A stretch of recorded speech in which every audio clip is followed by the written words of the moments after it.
مفتاح صاحب بریفلی نہیں، آپس میں آپ میچ نہیں کھیلیں، تھوڑا سا میری ہیلپ کر دیں، مدد کر دیں. میں ابھی مانیٹری ایکسپینشن کے نمبر دیکھ رہا تھا، وہاں پر جو بجٹری بارونگ کے نیچے جو فیڈرل گورنمنٹ نے بارو کیا ہوا ہے اسٹیٹ بینک سے، وہ اتنا بڑا نمبر ہے کہ ہم نے اتنے ٹیکس اکٹھے کیے ہیں شاید جتنا حکومت بارو کر چکی ہے اسٹیٹ بینک سے. وہ اتنا سارا پیسہ کہاں جا رہا ہے، اس 1700-1800 ارب روپیہ؟ مجھے وہ سمجھ نہیں آئی.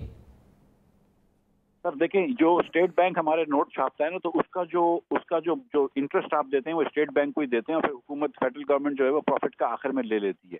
انہوں نے ایک چیز کری ہے کہ انہوں نے اسٹیٹ بینک کی انہوں نے ڈیٹ وہ پرنٹنگ بڑھا دی ہے، تو اس سے پاکستان کی منی سپلائی بڑھ گئی ہے، اسٹیٹ بینک نے پرنٹ زیادہ کر دی ہے، اس سے مہنگائی بڑھ جائے گی. لیکن حکومت کو جو ہے نا وہ اسٹیٹ بینک کو پیسے دے گی اور اسٹیٹ بینک سے پھر واپس لے لے گی. لیکن ڈیٹ جو تھی ہمارے زمانے میں ہم ایکسپیکٹ کر رہے تھے کہ اس سال ہم 1400 ارب روپے دیں گے سود کے، یہ تقریباً 2000 ارب سے اب تجاوز کر جائے گا. سر یہ تو فنانشیل انجینئرنگ ہوگی نا جی، کہ وہ بعد میں پروفٹ آئے گا تو بیلنس ہو جائیں گی بکس، فرق نہیں پڑتا. یہ تو مجھے بھی پتا ہے موٹی سی بات کا، لیکن وہ روپیہ چھاپی جائیں گے، بس اس سے اکانومی چلائیں گے. سر دیکھیں نا، اب 8% مہنگائی جنوری میں آئی ہے، اللہ نہ کرے، لیکن اب ایسا لگ رہا ہے کہ شاید اگلے مہینے میں شاید 8 سے زیادہ 9 آ جائے گی.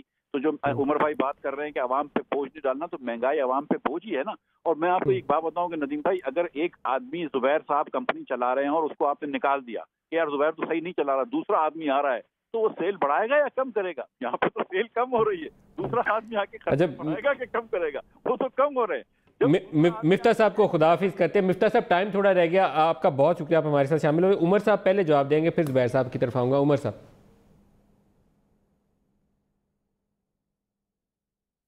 یہ آپ کی آواز کٹ رہی، کیا بات آپ؟ عمر صاحب یہ جو اقتصادی صورتحال ہے قابو سے باہر ہو رہی ہے، you need a plan. Clear نہیں آئی، دوبارہ ذرا ریپیٹ کریں. ایک اچھا تگڑا منصوبہ ہونا چاہیے صورتحال کو سنبھالنے کے لیے. صورتحال ڈیفینیٹلی پلان ہے، تو گورنمنٹ کوشش کر رہی ہے. اور پچھلے 5-6 مہینے کے اندر آپ نے دیکھا ہوگا کہ جب ہمارے پاس جیسی گورنمنٹ ہمیں ملی، تو اس کے بعد جو سب سے بڑا چیلنج تھا وہ فائنینشیل چیلنج تھا کہ قسطیں بھی قرضوں کی قسطیں بھی ادا کرنی تھی. پریشر تھا کہ IMF کے پاس جائیں، دوسری آپشن پہ جائیں. تو حکومت نے کوشش کی کہ وہ راستہ لیا جائے جس سے عوام پہ کم سے کم بوجھ ڈلے. مہنگائی اور ٹیکسز اور باقی جو معاملات ہیں اس کے اندر جتنی بھی بہتری لائی جا سکے اس میں لانے کی کوشش کی جا رہی ہے. اور ابھی جس طرح کل بھی جو ایک اسد عمر صاحب نے کہا کہ ایک منی بجٹ نہیں ہے، ایک کریکٹو پیکیج ہے. اور انشاءاللہ تعالیٰ آپ دیکھیں گے جو پہلا بجٹ جو اگلا گورنمنٹ پیش کرے گی اس میں یقیناً جو ہے میکسیمم کوشش کی جائے گی کہ عوام کو اس میں ریلیف دیا جائے. زبیر صاحب یہ کیا کر رہے ہیں؟ کچھ اقتصادی معاملات میرا خیال ہے دیکھیں، ایک تو عمر کو میں کریکٹ کروا دوں. عمر دیکھیں، ہر چیز کا ریزن ہوتا ہے، لیکن آپ کو یہ یاد ہوگا and be fair with your assessment کہ عمران خان جب قرضوں کے حوالے سے ہمیں تنقید کا نشانہ بناتے تھے یا سرکولر ڈیٹ کے حوالے سے، تو وہ کبھی ریزنز کی نہیں بات کرتے تھے. ہمارے پاس پورے ریزنز ہیں. آپ نے ہمارے زمانے میں تقریباً 10 ٹریلین روپے انکریز ہوا تھا قرضہ. میں ابھی آپ کو موٹا موٹا حساب دے دوں، 11,000 میگا واٹ کی بجلی ہم نے ایڈ کی ہے، جو آپ کی حکومت کے عمر ایوب جو منسٹر کنسرنڈ ہے وہ ایکسیپٹ کرتے ہیں.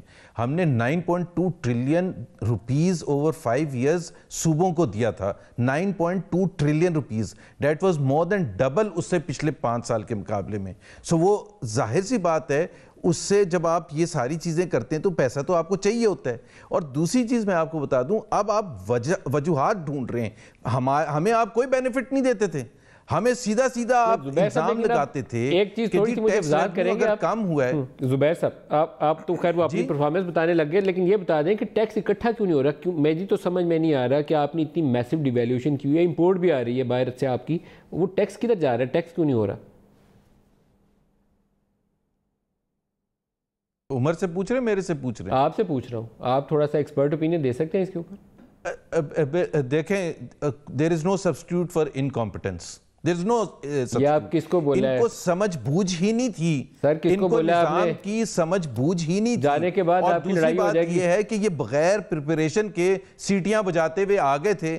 ان کو پہلے تو ایک یقین ہی نہیں تھا کہ جی یہ حکومت بنا بھی سکتے ہیں یا نہیں بنا سکتے. But they should have been prepared for that. ان کی کوئی تیاری نہیں تھی. اور میں اس کی ایک ایگزامپل بار بار دیتا ہوں. اگر ان کی تیاری ہوتی تو اوتھ لینے کے بعد عمران خان جب ایڈریس کر رہے تھے 19 اگست کو پوری قوم سے، جس میں انہوں نے کہا کہ ہمارا نمبر 1 چیلنج ڈالر کی کمی ہے، لیکن ساتھ میں یہ بھی فرمایا کہ نہ دوست ممالک کے پاس جاؤں گا نہ IMF کے پاس جاؤں گا. 19 اگست کو یہ فرما رہے تھے.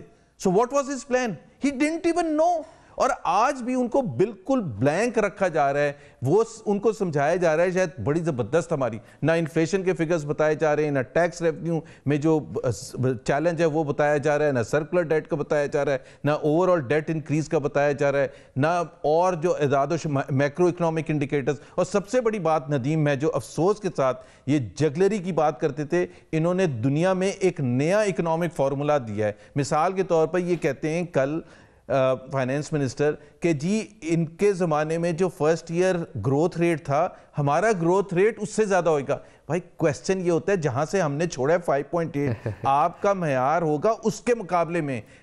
2013 سے نہیں کمپیریزن کوئی کرتا.